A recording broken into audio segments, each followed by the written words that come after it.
Hello, hi, how are you doing? This is Charlotte Piper with dragonflyoracle.com. Of course, this is the Guru Tuesday broadcast, and we have a very, very special guest today. I'm so excited to have her. It's Miss Melissa Ivey from mzivey.com or mzivey.com. And Melissa Ivey is a local performer, recording artist, award-winning musician, singer-songwriter. Her resume is about as long as the day is long, and I'm not going to take too much of the spotlight off of her. I would like her to maybe talk a little bit about herself, but for now, I just wanted to thank everybody for tuning in to this very special broadcast. It's something that we put together in a very short amount of time because there's lots of exciting things happening in the Melissa Ivey world. And I personally am so humbled and honored to be part of this process with Melissa, and also really excited to be helping her with her online presence with respect to web content management and things of that nature. So without further ado, I'd like to hand the mic over to Melissa so she could introduce herself, and we're going to, by the way, hear a fresh new track at the end of the broadcast, so be sure to stick around for that. And otherwise, Melissa. Yeah, thank you so much, Charlotte. This is quite a surprise and an honor and a blessing to just even be listening and speaking with you. So thank you for this outlet and this opportunity to share some of my story so that it might help somebody else. Awesome. You're welcome. I am really excited to tell everybody about what's been going on with you or have you share what's been going on with you, because I personally have been inspired by your story myself, and I think there's lots of people that could maybe identify with some of the stuff that you've been going through. And with that, I just wanted to talk to you a little bit about what's been happening with you over the last couple of months. And you've had a little bit of some medical stuff going on. Could you tell our audience more about what's been going on with you with respect to that in particular? Yeah. Well, I guess I kind of have to take you back to 7 months ago when I moved to LA, and I had the opportunity to work with some of the most high-level professionals in the music industry and lovely people, first and foremost, and be closer and closer to, the ebb of opportunity and just playing at a different level than I really have allowed myself to be exposed to. So my first project was at the Woodshed in Malibu, and I was the choir director for a project produced by Paul Hughes. And well, let me tell you about the Woodshed in a minute. The Woodshed is housed in home to Rick Rubin, Coldplay, Lady Gaga, Sting, my heroes, Lenny Kravitz. I can go on, Tom Petty. And so just to be there and be in that environment, in a boutique studio that is 100% carbon neutral, everything's just very right on the vibration. And so to be working with those people and having those kind of opportunities just show up immediately for me in LA. And then, finding work, working with IPM, Adult Daycare Center, and working with handicapped adults and clients that just easily became my friends, and developing relationships with them as the art director and doing activities and getting their bodies moving. And then my other job in LA was singing to toddlers and babies and kind of a live action Sesame Street, if you will. So I was just about ready to do their summer camp at the Kidville in Brentwood, and just kind of ebbing into my life, my family life in LA, my spiritual life in LA. And you know, I just never really saw this coming, and the total destruction of this garden that I was building. And so I'm here, we're building a new one. The actual incident came on quite unexpectedly. It went from a migraine to me being passed out to me actually seeing my language leaving my body. So it was a very scary experience. So I'm still processing from a lot of the trauma and a lot of the surprisingness of the whole turn of events and the way that people reacted or didn't react in my efforts to reach. So I'm here and I'm rebuilding, and I'm feeling so blessed to have this outlet to really speak freely. Excellent. And we're so excited that this is your first official interview since you've been back in Denver. And we, Dragonfly Oracle is definitely humbled to be part of this entire process of a new evolution of Melissa Ivey and a new stage of your unfoldment. So what had happened to you, as far as my understanding is concerned, were aphasia-like symptoms. And would you be able to explain a little bit about what aphasia is and how it shifted your perspective while you were kind of going through it? A close family doctor friend actually was able to enlighten me quite a bit in the midst of having, this total shutdown, and really talk me through and educate me about it. But basically, it's kind of a rewiring of the brain where your verbal or your speech ability is just shifted and just, cross-wired, or maybe something emotional. Like in my case, it was emotionally triggered, and the body chose a freeze response. So there's several different, stories of aphasia patients and several different people I've been online communication with that it's taken them years. It's taken them 5, 10, they still don't have full capability. And I really think the difference is the healers around me. And I feel like I've kind of been priming myself and my coping mechanisms for stress and these emotional things that happen in our lives, and have this system of support and people around me, and things like yoga, things like eating healthy, things like neurosculpting, so important. And I think with the knowledge of the brain, before, during, and definitely going to keep pursuing it after, it just really helped me understand that I could control this and I could rewire, and I could do things like speech therapy and vibrational therapy and yoga therapy and baby, kid, love, friend, family energy. And it was really a full body healing experience. It was releasing, letting go of a lot. There were moments where I was trapped and I was alone, and I was dealing with the death of my career, which houses all my baby songs, my children, their songs. So I was really dealing with the death of a lot, while knowing that the rebirth is right here. So yeah, I hope that cleared up a little bit, but I encourage you to research and reach out to people going through aphasia. It's very alone. It's a very strange place. It's a very scary place to be. So I think, and I know that's why I'm here, to give a voice to those people who don't have it. So I'm very blessed. I'm very blessed. And we are blessed to have you to, spread the awareness of aphasia and how you were able to heal yourself.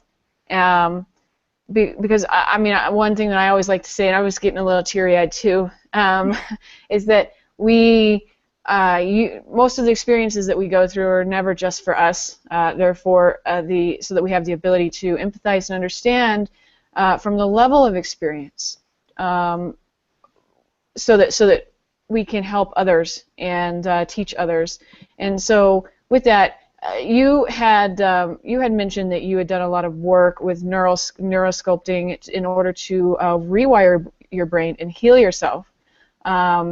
Could you go into a little bit more about how neurosculpting works in general and how it worked for you in this particular case, please?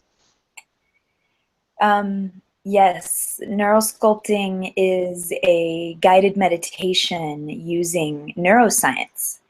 So as my prerequisites and as I was becoming a certified and facilitated trainer in the modality of neurosculpting, I was working my stories. And I was going back to my triggers, and I was going back to my stresses and learning about how neuroscience works, creating stories using the modality, toggling my right brain, my left brain, using the 5 steps of neurosculpting to every day create a new space for me.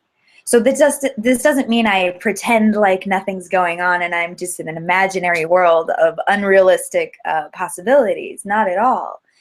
This means I'm creating a new pathway for myself to really thrive in the space where I'm attracting people to me out of love, where I'm finding the healers that I need out of that space, instead of abundance, instead of fear, instead of lack. So using the neurosculpting modality on myself, having to lose my private patients that I was working with and just really focus on myself, reconnecting with my mentor in a very supportive way. First of all, asking Lisa Wimberger from the Neurosculpting Institute for her support, and then the ways that she really showed up for me. The combination of my will, my fight, my determination, and also at the same time surrendering to the lesson.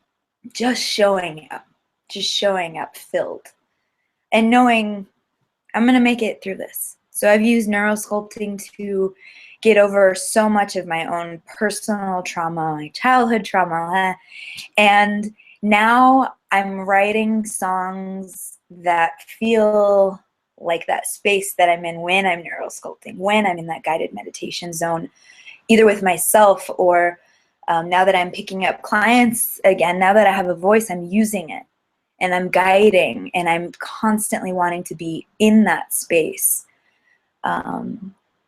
So I'm growing, I'm learning. I'm also as confused about this whole situation, but I also trust that the things that are showing up for me kind of feel like right where I was supposed to be. I feel like right where I belong in a lot of ways. That's so incredibly inspiring, and so it's my understanding that your voice has only been officially healed and returned for the past couple of weeks. Is that right? Yeah, it's been 2 or 3 weeks. Time is still a little processing. So well, yeah, it was almost scary when I got it back. It was almost like, what do I do? Why did this happen? What do I do with this now? So my first instinct was to run to family and run to the newest baby I could find, which I got to help bring into this world the week after it was really fully released, fully unveiled. And so that transition from what just happened to me and wow, I'm here bringing life into the world and supporting sisters, supporting mothers, supporting friends.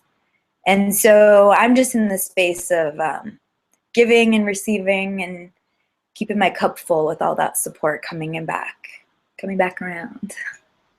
Excellent.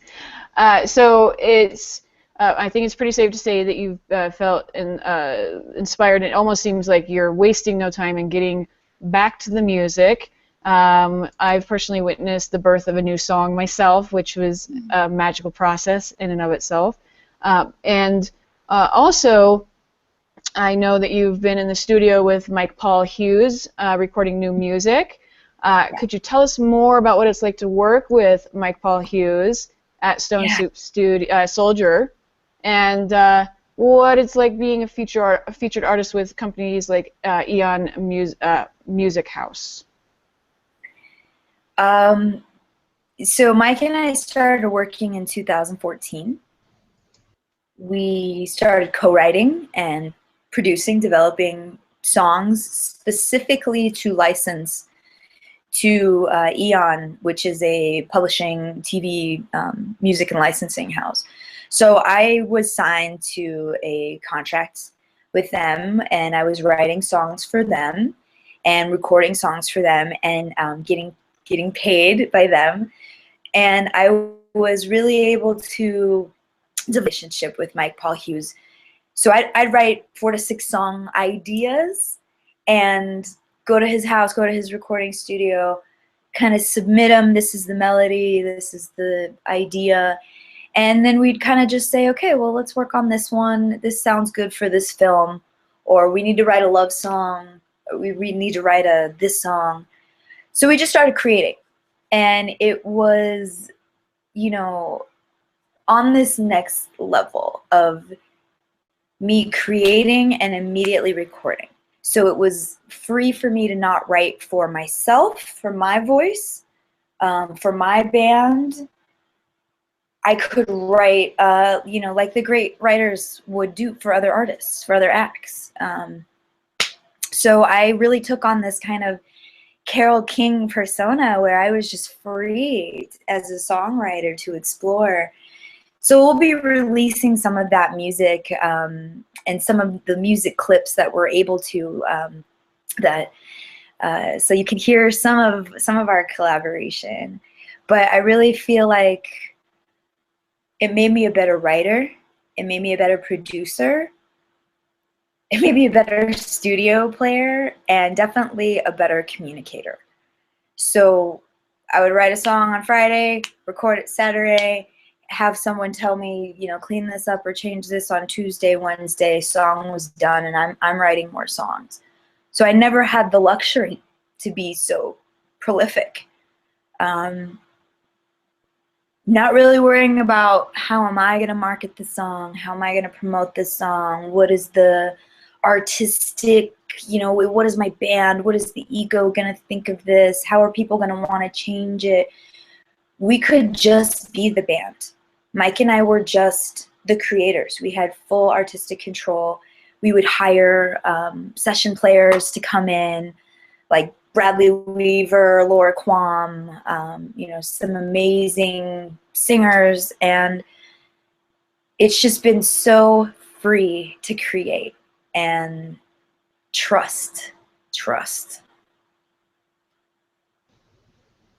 So that plays into how you've been able to be so prolific with your songwriting, with respect to having that freedom and not having to have the mind of wearing the multiple hats. You're simply creating, as opposed to having to be the marketer and the you know, the cook, the dishwasher, and the, you know, head house, so to speak, with respect to your music. Is that what you're saying? Is that, because I know a lot of musicians go through that struggle. All they want to do is really just create the art, and they want to maybe leave the business part of it up to somebody else.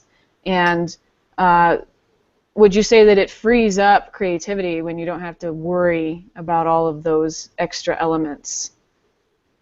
Yeah, I mean, I think for the beginning of my career as a songwriter, as a punk, in this, you know, 16, 17, 18, 19-year-old phase of just figuring out, like, oh, wow, I can take this instrument and do this on it, and take these ideas that I can't tell anybody, and I can write them down, and in front of a room full of people, I can, you know, take on this other character, Melissa Ivey, that was different from Melissa at school and shy Melissa, or trying to be something, to prove something, Melissa. I could really just take on this persona as a songwriter and filter that punk voice. And if you listen to any of my Manic Notion days, it's very raw and it's very, you know, guttural, and it's very like screaming to be heard and listen to me, that teenage slamming the door kind of thing. So to be able to go from there and really like developing some sort of songwriting skills to, in my early 20s, working with, you know, gold hit songwriters and working with mentors like Burton Navarre from the Knack, and being in his Malibu home and seeing what the song My Sharona, and I think he wrote that song in under an hour, did for the rest of his life. And so having examples like that in my world, I want to not write the same song 20 times. I'm not wanting to say the same thing that I was saying 10 years ago. So I think being able to step into this world of, I'm here to create and I'm listening. So whatever wants to be created, the ego's aside. I've put in enough time that I don't have to think about the shape of the chords. I don't have to think about how to write the word, so it can flow through me. So I feel like I am the instrument. And the songs and the things that not only I need to hear that are coming through me, but the things that you need to hear, Charlotte, the things that people listening in 5 minutes and in 5 days and 5 weeks, maybe even 5 years to this podcast, I'm channeling into the things that you need to hear. So I think in my earlier 20s, having to worry about how am I going to market this song, well, I have to say the things that people want to hear, so I'm going to pigeon myself as this pop star kind of Kelly Clarkson, Pink meets Tegan and Sarah songwriter, because that's what's comfortable and I know how to market to those buyers. So now I'm in the space of I just want to make great music. I just want to make great music again, and trusting and knowing that the promoters, the people that know how to market, the people that know how to direct a music video and take my picture and help me design the creativity in my head, those people are waiting, and I know we can make some beautiful collaboration pieces together. So it's really just surrendering to the muse herself, which is why I have Saraswati behind me, because she is the goddess of the knowledge. She knows the notes. She understands the languages. And so as long as we keep our hearts open, the creative well will never dry up. Agreed, agreed. So you've been creating a lot, wasting no time, in studio recording. When can we hear all the new music that you've been recording lately? So I am in the essence of true independent musician. I've always been. We're getting ready to release a series of singles. Because my music is so different from song to song, I do a lot of genre exploring, do a lot of just different vibrations. So anything from yoga, peaceful meditation music, to loud, hard rock, aggressive, you know, love songs. So we're going to be putting together this platform so that I can maintain, first and foremost, my artist integrity.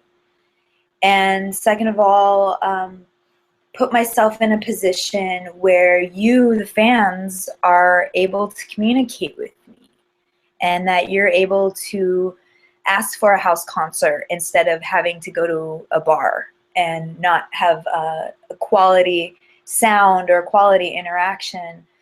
So I'm really taking it back to for the people, by the people. And so Mike and people like Charlotte are helping me out, and Peggy Dyer, Youth on Record, so many individuals, Chop Records, No Friendo. they're stepping up, and we're all wanting to figure out this new era of releasing quality music. It doesn't just have to be the same 20 songs on the radio that you're listening to every day. That doesn't define you. Maybe it does, and that's great. But for a lot of us, those 20 songs aren't our life. Those top 50 songs do not reflect what's really going on in here. Mm-hmm. So I think as an artist, it's my job to reflect society. It's my job to be honest and truthful about what it's like being a brown, gay, Latina woman in a world that isn't, you know, built for a lot of our success. It's built for very few of us to succeed. So even in the music industry, there's the 1% who is making millions and millions and millions of dollars. And the rest of us are, you know, having to adjust. And we're having to define our worth. Mm-hmm. So for a long time, I believed that you have to be a starving artist. You have to play every gig for free. You have to schlep and sacrifice the body. And I think now I'm in a better mindset to say, I know my worth, and it is quality, not quantity. So I'm not playing 200 shows, 250 shows a year anymore. It was great while it lasted, but I would rather play 50 really quality, really heartfelt shows, people in a room making music again. That's my favorite kind. So that's my spiel. That's my favorite kind. So I'll be front row center for that. Yeah. And so we are going to actually hear a song today, as we mentioned or at the beginning of the broadcast. It's a song called "Grace Will See You Now." And before we get into it, would you tell me a little bit about the inspiration behind creating this particular track? Yeah, you asked me this question, and I wanted to think about it. So I'm gonna read kind of something that I've been processing. So it's not off the cuff, but the song "Grace Will See You Now." Grace came from a conversation and a very personal situation. It's about knowing where you are and that you're just a human. You're just a human animal. And we're all living, we're all working, just like everybody else. And how life takes you by surprise. But that grace will always be with you, be around you, see you. Not tomorrow or in the future, but grace will see you now. So there's been so many days that I've listened to my own song, this song, Grace. And I've known that I need to surrender, and that I channeled and I'm channeling, and what I need to think and what I need to hear and what I need to say and sing is that, you know, in the hopes that it will help other people and it will help you through your day and it will remind you of the soundtrack of your life.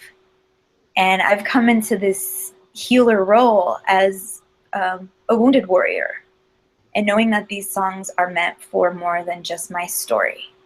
And they come through me to reflect you. Our battle and to just surrender to our highest self through love and create beauty from the chaos. So my cousin and I were talking, and she said, you know, man, another hectic day, you know? She said, I'm feeling off track. And I said, yeah, but I know you're human. Oh, wow, that's a really good start for a song. And I just went, and I just wrote it and recorded it. And so that's the story behind Grace Will See You Now. Excellent. So it sounds like you're being lived by the music as opposed to... Yeah. Yeah. Always have, ever since I was 9. Thanks to Lionel Young. Right. That's a whole other podcast, but yeah. Well, we'll make sure to put that in your blog in the future, the story of you and Lionel Young. Before we get into the song, do you have any special news or events coming up soon that you would like to share with the viewing audience? I do. In preparation for this, I wrote them down. So I will be playing at Lumonics Light and Sound at 800 East 73rd Avenue, Unit 11 on August 13th. Danette Hollowell's going to be there. It's put on by Chopped Records. Thank you to No Friendo, who is a true friendo, and he's just putting on this event to really help me because he knows I need to make music, and he knows I need to be not hiding, and he knows I need to get out there, and so he just put the fire, he lit the fire. So we're going to be doing a lot of blues, a lot of jazz music. I'll be playing a lot of new music, a lot of very passionate new music, and some collaborations with Danette Hollowell, which I'm really excited about as well. And I'm also doing a house concert in September with Lisa Bell up in Boulder. So you Boulder friends, Boulder kids, hang out. I'll be up there pretty soon. And we're open to booking other house concerts. So I'm just talking to a few friends all over town about doing pockets of intimate shows so that, as a recovering alcoholic who is 18 months sober, I'm really trying to stay away from just the bar scene and the energy that comes with it and some of the business problems that come with it. And in this attempt and effort and triumph to really connect to people, I want to be in your living room. I want to sing on your couch to your friends and to your family, and I want to pet your dog, and I want to hang out with the cat, and I want to share secrets of how to cook really good food and food medicine. So I think that the opportunities to do that kind of interaction just don't exist in a bar where they do at a Saturday barbecue or Sunday barbecue or Tuesday night dinner and concert with Melissa Ivey. So we're creating the world that we want to live in. So I invite you to co-create with me and ask for what you need. If you need Melissa Ivey to write you a love song, if you need me to come serenade your babies, that's the kind of healing work that I'm doing. So find me at Lumonics, hit me up in Boulder, call me, I'll sing on your couch. Otherwise, I'm here teaching lessons and writing a lot of songs. Excellent. That's so very exciting. So now that I think we've made people wait long enough, for those who have not heard the song yet, again, it is called Grace Will See You Now, and I will go ahead and put that on for everybody. Just bear with me here 1 second.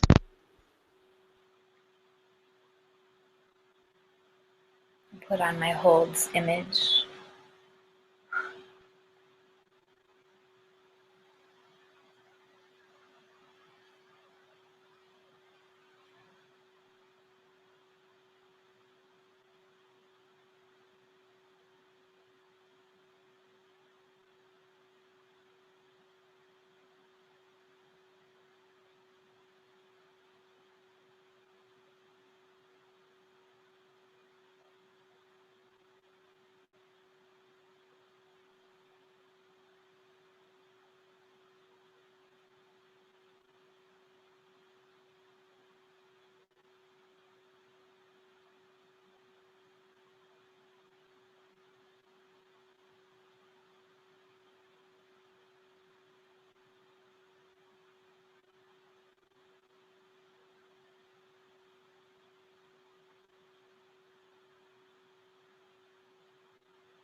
All right. So that's the Melissa Ivey exclusive. The track is, again, Grace Will See You Now. And do we have any idea, Melissa, when this track will be available for folks to pick up and download on for their collection? Yeah, Mike and I actually have a meeting tonight to plot how we're going to get this music to you, and regenerate some funds so that we can keep bringing music to you.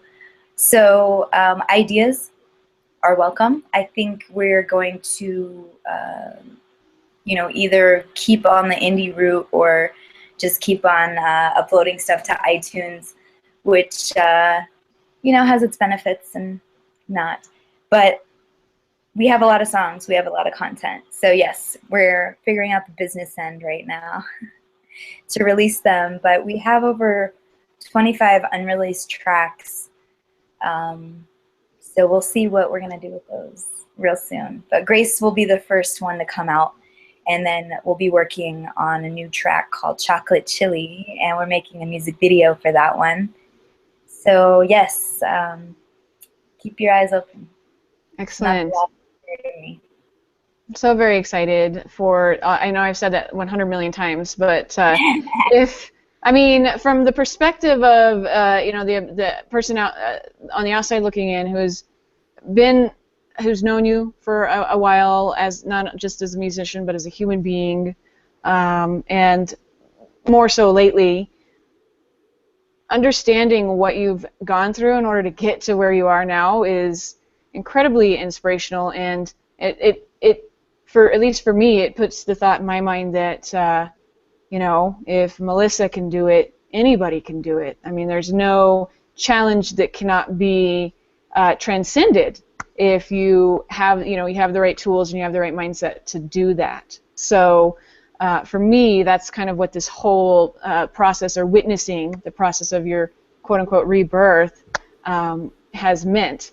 And I'm sure it's going to mean different things to different people, but I know that so many people are so glad that you're back, and that we're going to get to see a new evolution of Melissa Ivey and your music. And with that, I wanted to just touch base real quick on how folks would be able to get a hold of you through either social media, any of the number of channels where your music can be listened to, and if you have any contact email address, things of that nature.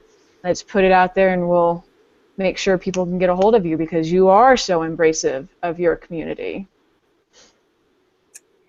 Definitely. The easiest way to get a hold of me is either through Facebook, Melissa Ivey, Ivey, or email iveyband, iveyband,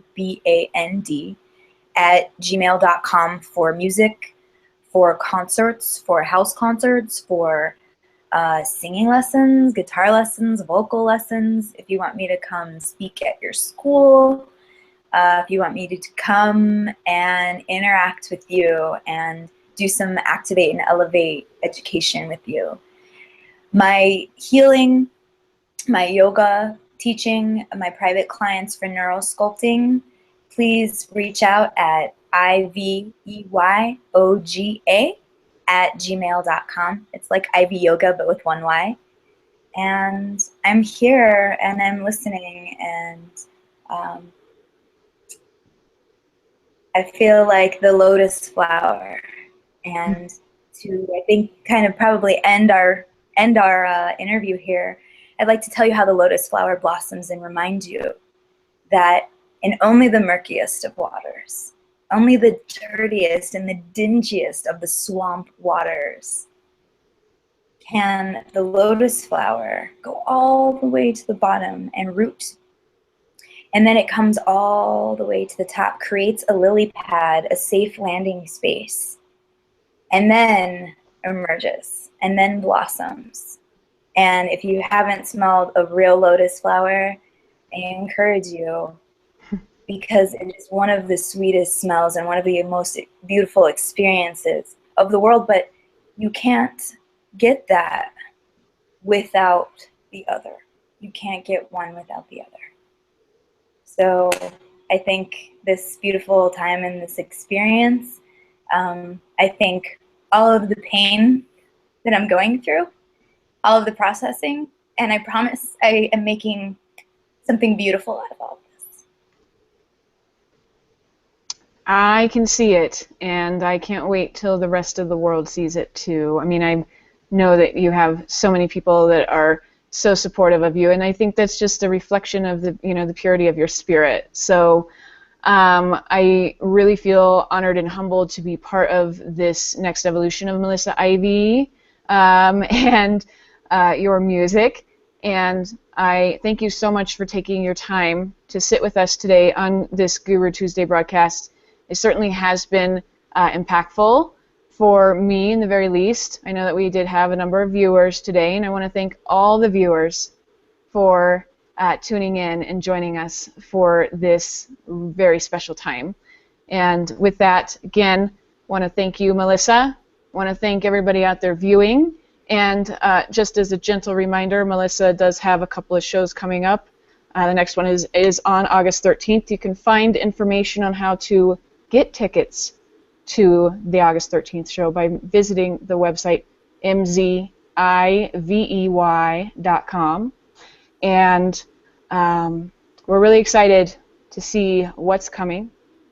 And I will update contact information on this broadcast and everywhere else on the web that it's pertinent, so that you can get in touch with Melissa yourself. Again, thank you so much, Melissa. Thank you so much to the viewers and the fans and the community. And I think that's a wrap. I hope everybody has a very blessed day. Thank you, and bye-bye. Namaste. Bye-bye.